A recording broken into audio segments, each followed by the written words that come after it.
Harrison County Community Hospital, your trusted hometown healthcare provider. We're here for you with a 24-hour emergency department, inpatient and outpatient care, and a full range of health services. Our primary care clinics in Bethany and Eagleville are here to meet your everyday health needs. And we're growing with you. Soon, we'll open our brand new state-of-the-art hospital built to serve our community with even greater care right here at home.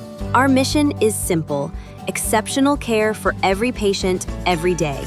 Learn more at hcchospital.org. For 125 years, Farmers Bank of Northern Missouri has proudly served as your locally owned community bank. From convenient online banking and our easy-to-use mobile app, we're here to meet all of your financial needs. With 10 locations across northern Missouri and southern Iowa, you'll always find trusted service close to home.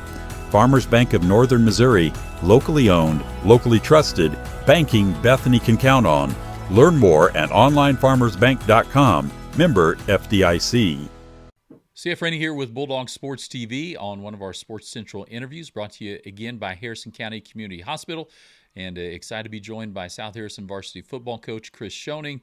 And so, Coach, you finish up your regular season last year with the conference game down at Gallatin. And boy, was that a start. Oh yeah.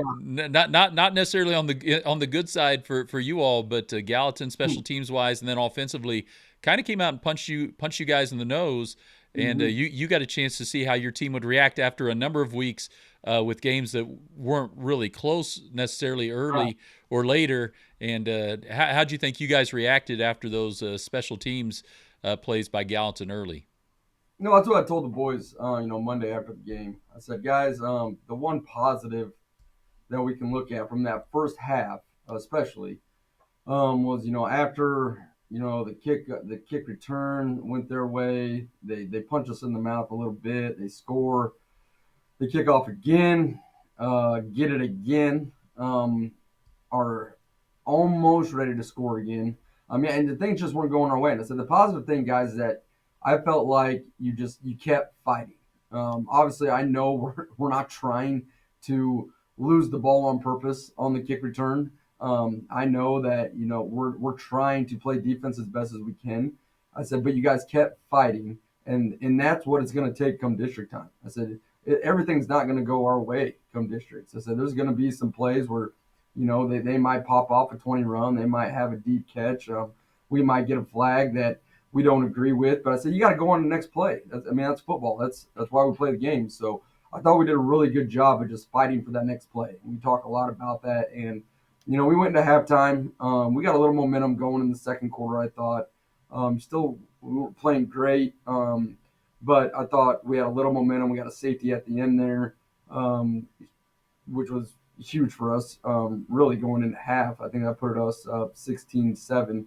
So, at that point, it's a two-score ball game. But then I thought the second half was much better. I thought we executed, made a couple adjustments. Thought Ethan Green, Nick Mars, we kind of made a couple adjustments on our weak side there.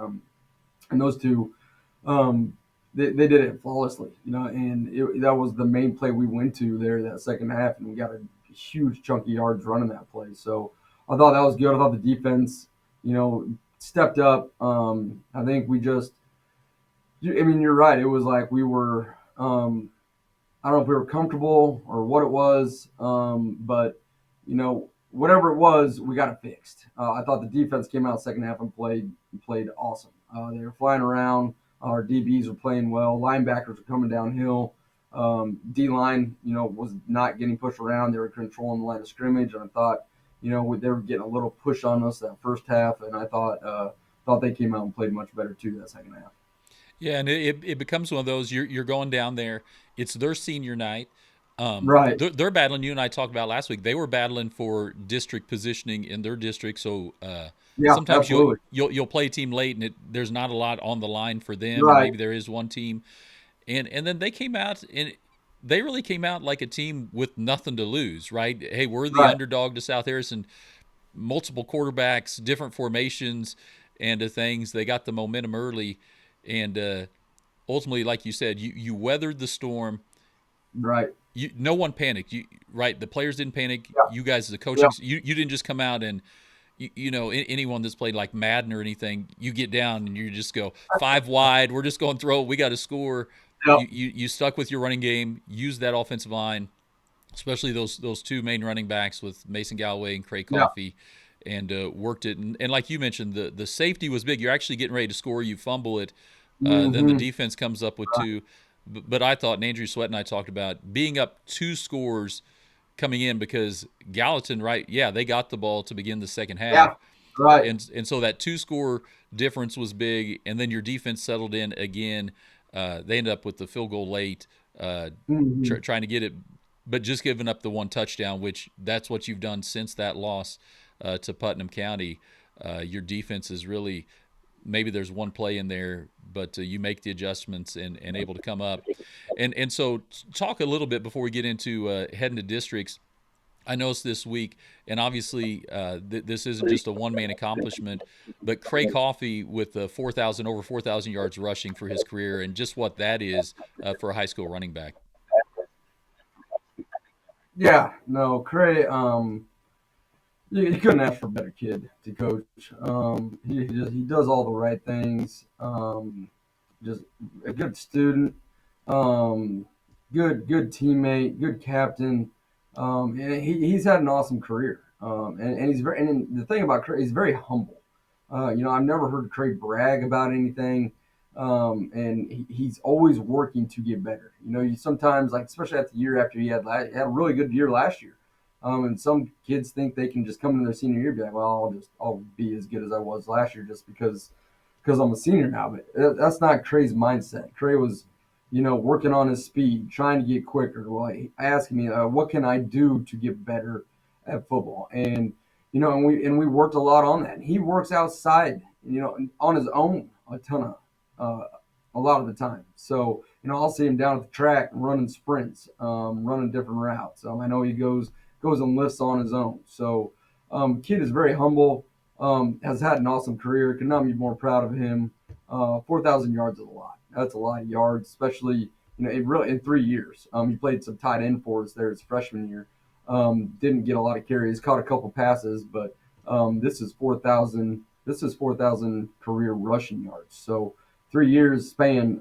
That's a pretty good career. And yeah, he has had great teammates. Yeah, great overall though. Very good football player. Very good kid. I've been very lucky to have a lot of good running backs, and he is definitely up there on the list. I'm going to try to get these records done this year throughout the school year here. They haven't been updated in a very, very long time, but I am currently working on that, and I'm sure he's probably up there with a lot of the greats. So just a really good kid. Really, really blessed to have him on the team. All right, and so now we head to districts, and you secure the 3 seed. So Mid Buchanan the 1, Cameron because of playing up and everything. It's tough when you look at it as a fan. You're like, how in the world can a team with that record be the 2 seed? But they've played up a lot of their games this season. You get Lathrop, and you look at Lathrop. They come in 4-5, so a losing record. But they come out of a really tough KCI conference, Yeah. so definitely not a team that you can overlook going into No, district play here. no, absolutely not. And yeah, we know what kind of competition they play. They play a lot of teams that are in our district, and our district is loaded. It's stacked. So we got to prepare like we're playing for a state championship, every single week from here on out. And, hopefully we can keep it going. But we know that Lathrop is no team to overlook. We have had a really good week of practice. The boys know. I get a sense that they know that this team is nothing to look over. They got a good line. They got a good running back. They got a quarterback that is very, very fast. He knows what he's doing. You can tell he's coached up really well. They run the option. So, a lot of things you got to prepare for there. And then defensively, like I said, they're very big up front. So we're going to have to try to get some movement and control that line of scrimmage as much as possible. Get up to linebackers. We got to be able to try to, get the ball out in space some, try to loosen that box up a little bit because, that they're going to be keen on Cray and Mason, and just like everyone else does. But it's postseason now, so we got to try to do whatever we can, put our players in the best position to succeed, and just play a good 4-quarter ball game. This is definitely, and that's what I told the boys, guys. this is definitely going to be a 4-quarter ball game. We can't get too high with the highs. We can't get too low with the lows. There's gonna be a mixture of it. So we just got to play every single snap like our hair's on fire. And so it becomes, not that you ever won a game like last week, but that probably didn't hurt from a coaching standpoint. Having that game being close, especially early and at halftime. Obviously, you pulled away there in the second half, but just to let the boys know, hey, records don't matter. Right. This is a good team, and I watched some film on Lathrop this week, and they do, especially that interior part of their line, have really good size Hmm. and the Oh yeah. ability to run, and so maybe talk about that, little coach. Time of possession, you guys have dominated in most games, and how much that means to you as a coaching staff and as a team to be able to grind some out. You don't have to have the big play, but how that wears on a team, and maybe in the third or fourth quarter it really starts to show up. Yeah, no, we've been able to do that, a lot this year. And credit to our line. Our line is very good. They're very experienced, and they communicate so well with each other. That's the biggest thing. I think that's probably one of the hardest things to coach is just getting, not just teaching it and coaching it, what to do on which plays and who to block, down block here, you're pulling here, we're doubling up the back. It's just a lot of different things can happen. And teams have shown us that, in the past 9 weeks here is that they're not just going to come out and play one defense against us. They're going to try to mix it up. They're going to blitz backers. They're going to come down in a 5 down, 6 down, 4 down.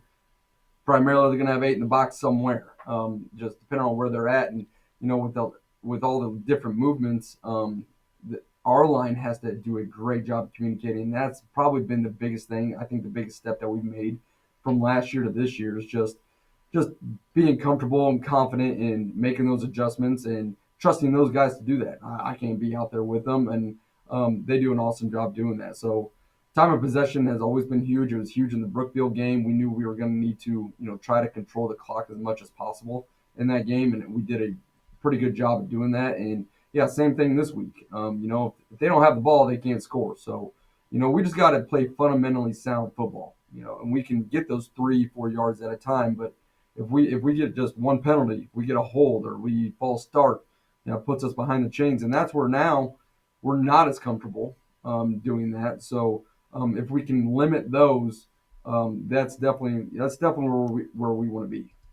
And that's one of those, you guys have done a pretty good job all year with limiting the penalties, especially the ones that hurt you. It seems like if you get a hold, it's maybe on first down, and granted, 1st and 20 isn't great, but it's a whole lot better than 2nd and 20 or 3rd Yeah, and a 20. lot more manageable. Absolutely. I know last week there were a lot of flags last week, Uh-huh.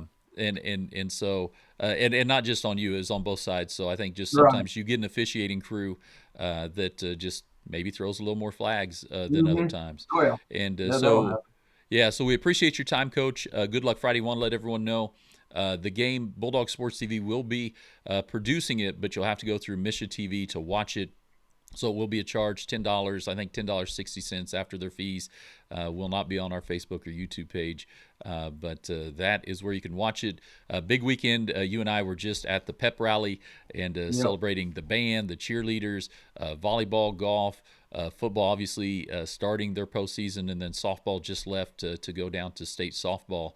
And so, Coach, we appreciate your time. Look forward to next week talking about the next step in your goal to get through districts and get a district championship. Awesome. Yeah, thank you. And just want to say congratulations to all the other sports, all the other activities. South Harrison's had an awesome, awesome, awesome fall. And just want to wish everyone that's continuing to play and cheer and all that. Just good luck this weekend. It's a big weekend for South Harrison. So, we expect to bring home banners and, get wins and keep this thing rolling. But I appreciate it, CF. Thank you. All right, thanks, Coach.